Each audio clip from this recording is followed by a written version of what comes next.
Olá, para quem não me conhece, eu sou Rejane Alzamora, professora alfabetizadora e psicopedagoga.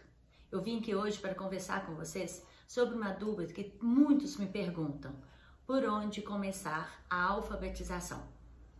Antes de começar a alfabetização, o professor alfabetizador ele tem que ter uma base forte do conhecimento sobre as habilidades que têm que ser adquiridas na educação infantil antes de começar a alfabetização dos seus alunos. Por isso, faça um teste no início, um diagnóstico, para ver se essas habilidades já foram consolidadas. Se não, é melhor você parar, não ter pressa de começar a alfabetizar e trabalhe essas habilidades, esses conhecimentos que o seu aluno precisa. Assim, depois que ele consolidar todas essas habilidades, com certeza a alfabetização vai ser mais leve, mais tranquila e mais rápida. Pois o cérebro, ele precisa de estímulos, principalmente dos nossos 5 sentidos. O primeiro estímulo que eu vou estar falando aqui seria sobre... vou estar passando, dividindo em partes. Hoje eu vou estar falando uma que eu acho mais importante. Lógico que dentro de sala de aula a gente trabalha junto. A gente usa uma didática para estar trabalhando todas essas dinâmicas juntas. Mas hoje eu vou estar aqui falando separadamente para que você possa entender mais claramente. Então, o que eu acho um dos mais importantes é a percepção auditiva. Por quê? Primeiro, para trabalhar até a atenção, o foco e a tranquilidade do seu aluno. Crianças agitadas, crianças que falam alto, crianças que não conseguem ficar quietas em suas carteiras, provavelmente essa percepção auditiva não foi trabalhada. Então, ele não consegue ouvir e seguir ordens. Por isso que eu começo sempre a trabalhar, desde o primeiro dia de aula, a percepção auditiva. A percepção auditiva é uma via mais longa até chegar ao cérebro. Até a criança perceber o que foi escutado, encaminhar para o cérebro, processar e depois levar para a memória, esse caminho leva um tempo. Então, a gente tem que trabalhar muito esse sistema, essa percepção auditiva, para que esse processo seja mais rápido. Chega na memória do aluno com com mais rapidez. Então, segue algumas sugestões aqui que eu sempre faço na minha sala de aula. Lógico, são muitas, né? Mas a que eu mais faço, apesar que didaticamente elas são todas interligadas, mas elas são separadas, porque nós temos que trabalhar a atenção auditiva, a percepção auditiva, ou distinguir, né? Esses sons, a figura fundo auditiva e a memória auditiva. Se vocês não sabem, a nossa fala, a nossa escrita e a nossa leitura, ela foi baseada no som da nossa fala. A letra, ela é o símbolo daquilo que a gente fala. Foi assim que o nosso alfabeto foi construído. A gente não aprende a ler e escrever de uma forma espontânea, do jeito que a gente fala, do jeito que a gente anda, ou começa a engatinhar. Não, porque esse é um processo inventado pelo homem. Então, ela tem que ser aprendida. E como os símbolos, a letra é o símbolo do som que a gente fala, esse seu aluno, ele tem que estar com a audição muito bem aguçada, muito bem preparada. Vocês vão perceber que quando você trabalha essas atividades, o seu aluno presta mais atenção no que você está falando, tenta entender o que você está falando, tenta perceber o som de cada letra, e aí fica muito mais fácil esse trabalho. Vamos começar então com a atenção auditiva. Eu faço algumas atividades na atenção auditiva, o seguinte, tem aquela brincadeira, se você fizer uma das atividades, são várias, mas eu vou fazer a que eu mais utilizo dentro da minha sala de aula, que eu acho que dá mais resultado. Cada um vai trabalhar da sua forma, né, no ritmo da sua turma, Mas eu gosto muito de trabalhar, por exemplo, já que eu trabalho com a consciência fonológica, eu alfabetizo meus alunos através da consciência fonológica, que é um método científico, né, que já foi comprovado cientificamente, e eu vejo no caminhar das minhas turminhas, mesmo com alunos com alguma deficiência, com pessoas, né, com alguma deficiência, conseguem aprender dentro do seu ritmo, dentro da sua capacidade, é a consciência fonológica, né, através do som. Então, vamos lá, vamos na minha colinha aqui. Então, a atenção auditiva, uma das atividades que eu faço é fazer o som da letra. Primeiro eu peço para espalhar o alfabeto móvel em cima da mesinha deles, e aí eu faço o som da letra. E através do som que eu faço, você vai ter que procurar qual letra que simboliza aquele som. Outro também que eu gosto muito e que eles adoram é o jogo do apito. Se tiver, eu dou a ordem antes. Se eu dou um apito, ele tem que dar um passo para frente. Se eu dou 2 apitos, ele tem que dar 2 passos para trás. A ordem vocês que escolhem, né? Como que vai ser. Então, esse apito faz com que o aluno preste atenção, concentra e para escutar, para cumprir essa ordem. E em forma de campeonato, então, eles amam quando é um campeonato. Vamos ver quem vai acertar, quem vai ficar por último. Eles adoram em forma de campeonato. E com isso, eles estão achando que estão brincando, mas na realidade você tem um objetivo aí. Tem uma outra atividade que é muito engraçada, que essa atividade até vi num filme que um pai fazia com seus filhos, brincando ali durante uma refeição, e eu adaptei para os meus alunos, para trabalhar na minha sala. Então você vai batendo o dedinho na mesa, toda a turminha batendo o dedinho na mesa, e você vai falar de objetos ou de animais que voam. Então, na medida que eles vão falando, que você vai falando, se for um animal que voa, eles levantam o dedinho. E eu gosto de fazer de uma forma que toda vez que eu falo, que eu levanto, por exemplo, se eu falo borracha voa, aí eu levanto o dedo. Muitos levantam o dedo não porque escutou, mas porque viu eu levantando. Então, eles começam a perceber não o meu gesto, mas o que eu estou falando. Então, isso aí é uma atenção auditiva muito bacana. Aí eu vou batendo com eles, né, o dedinho, aí falo, borboleta voa. Aí todo mundo levanta o dedinho, só levantar, não é para falar. Aí se eu falo, cadeira voa, eu levanto o dedo. Alguns começam já a não levantar mais, que já começa a ter essa atenção. Dançar no ritmo da música, dar 3 ordens, né? Isso é muito importante, eu até oriento os pais daqueles alunos que têm mais dificuldade de concentração, que são mais inquietos, que me dão um pouquinho de trabalho, de indisciplina. Eu peço aos pais para estar me ajudando em casa, fazendo isso. Por exemplo, eu falo, Manuel, vai lá na mesa, pega uma borracha e coloca na bolsinha da colega tal, da Sara, por exemplo. Então, são 3 ordens. Ir na minha mesa, pegar a borracha e colocar a borracha na bolsinha da Sara. A gente acha que é simples, que é uma coisa boba, mas para aqueles alunos que não têm a percepção, a atenção, o foco, ele não vai saber. Ele vai fazer apenas uma ordem e ir até a mesa. Chega lá e já esqueceu, né? Vamos também para discriminação auditiva. Vamos lá, seguir o som. Eu vendo os olhos deles, pego um sininho, por exemplo, e esse aluno vai ter que seguir o som. Se eu estou no pátio, eu vou andando para ver se ele está realmente identificando onde que está o som, percebendo onde que está o som. Se estou na sala, eu começo a circular entre as carteiras para ver. O aluno que tem maior dificuldade de aprendizagem, esse vai ter maior dificuldade de seguir o som. Aí esse tem que fazer mais vezes esse tipo de atividade. Uma outra atividade eu vou bater palma toda vez, né? O aluno, quer dizer, a turminha vai bater palma toda vez que escutar uma palavrinha, por exemplo, que começa com M.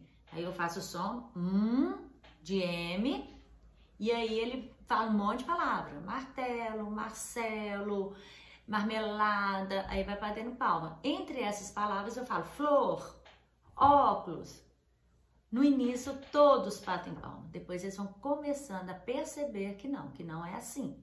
Então, eles já vão começando a discriminar entre uma palavra e outra que começa com determinada letra, que termina com determinado som. Trabalhar com rima é ótimo. Então, muita quadrinha, muito poema, procurar as rimas do poema, música também é muito bacana para trabalhar a discriminação auditiva, produzir sons de letras parecidos para a criança pegar, por exemplo, P e B, né? Eu falo P, o som do P, eu falo o som do B, aí é para eles identificarem qual som que eu falei, o F pelo V.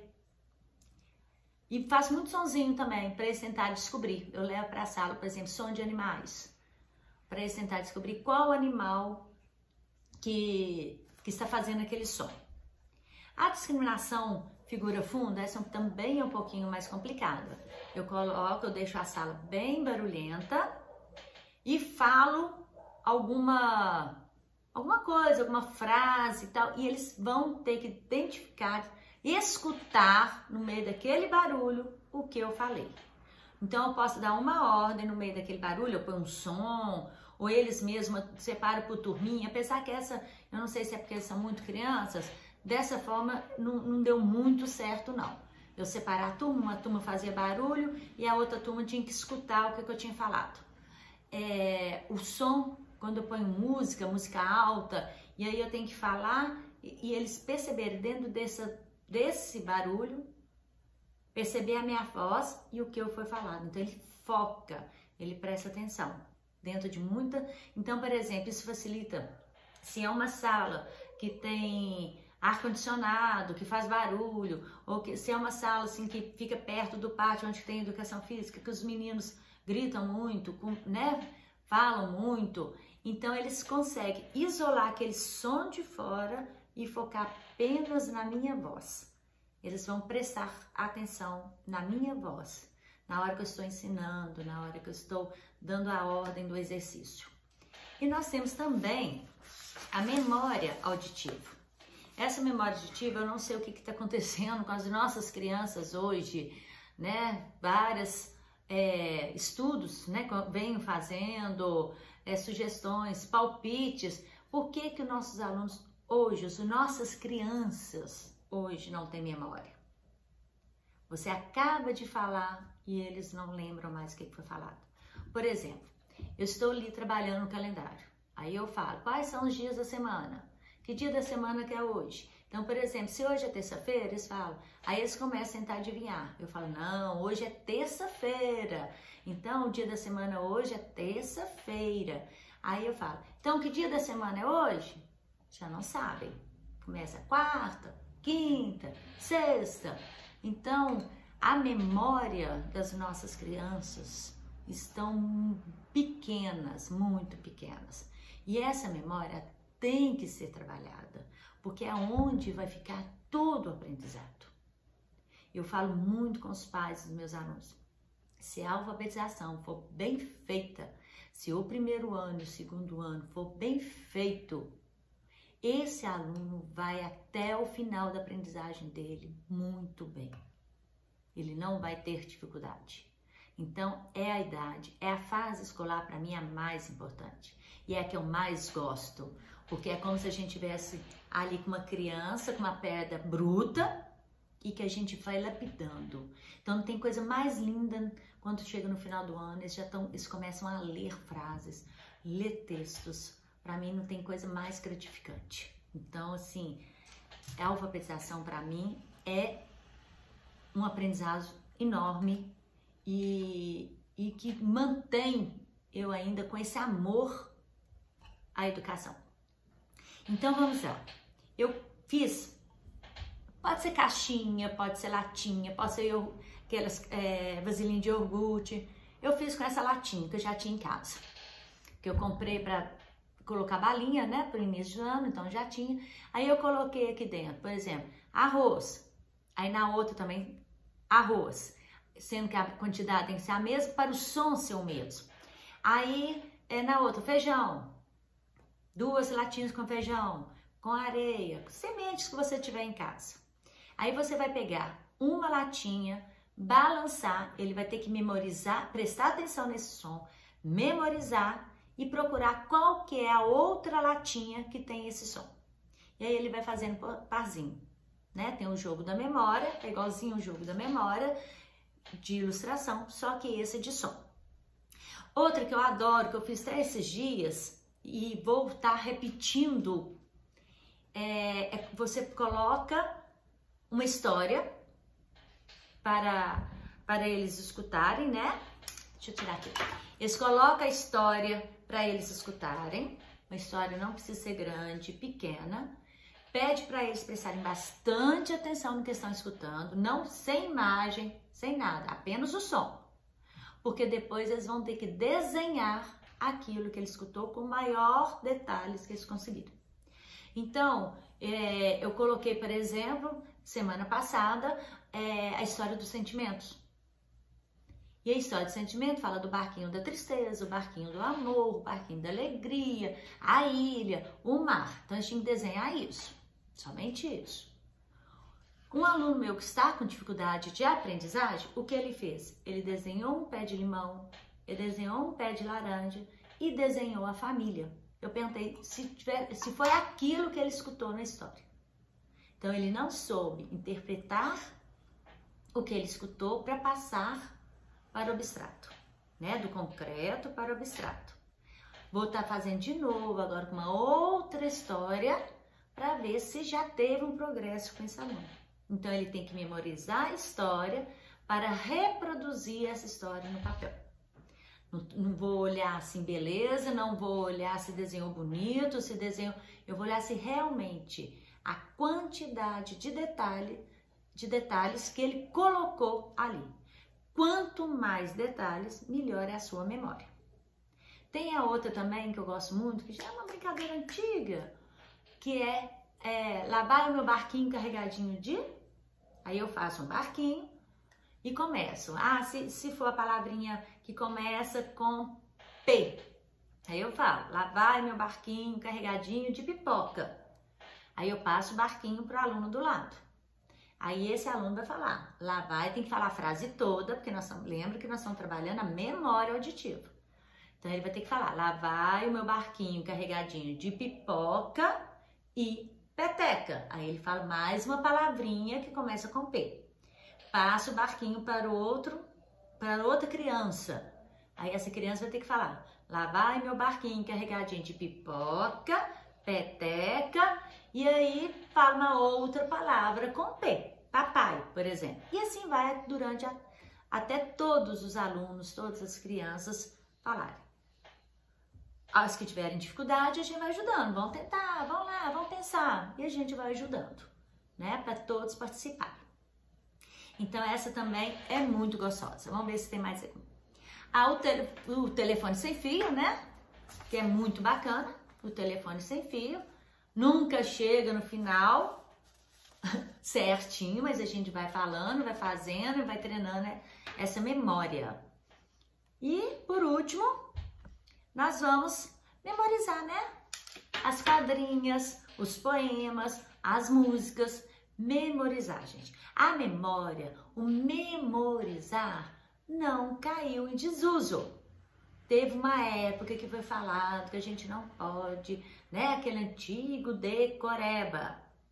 O memorizar não é decoreba. Memorizar é memorizar uma coisa com significado. Se tem significado para o aluno, para a criança, a gente não pode deixar de trabalhar. Então, são essas 4 atividades. Cada dia você trabalha com um, ou pode trabalhar dentro de uma, você está trabalhando a outra também. Feito, eu falei, didaticamente, elas são interligadas, mas na hora de trabalhar, a gente trabalha separado. Vai depender do que qual o seu objetivo e o que você quer atingir. Eu vou deixar aqui agora, então, essa minha experiência de sala de aula, que me ajuda a preparar o aluno da alfabetização. Não adianta se o aluno não escuta, se ele não presta atenção no que você está falando, ele não vai focar, ele não vai memorizar e o seu trabalho não vai adiantar. Então, vamos trabalhar essas atividades de percepção, auditiva, ok? Depois, essa é a parte 1. Na parte 2, eu vou falar sobre um outro sentido, uma outra percepção, uma outra conexão sensorial que também tem que ser muito trabalhado antes de começar a alfabetização. Não tenha pressa de começar a alfabetização. Não tenha. Mesmo se os pais estiverem cobrando. Mas se você tem objetivo, se você tem essa base forte desse conhecimento, se você sabe o que está fazendo, você vai ver que você vai ganhar e seus alunos também vão ganhar com isso. Muito obrigada. Até o próximo encontro.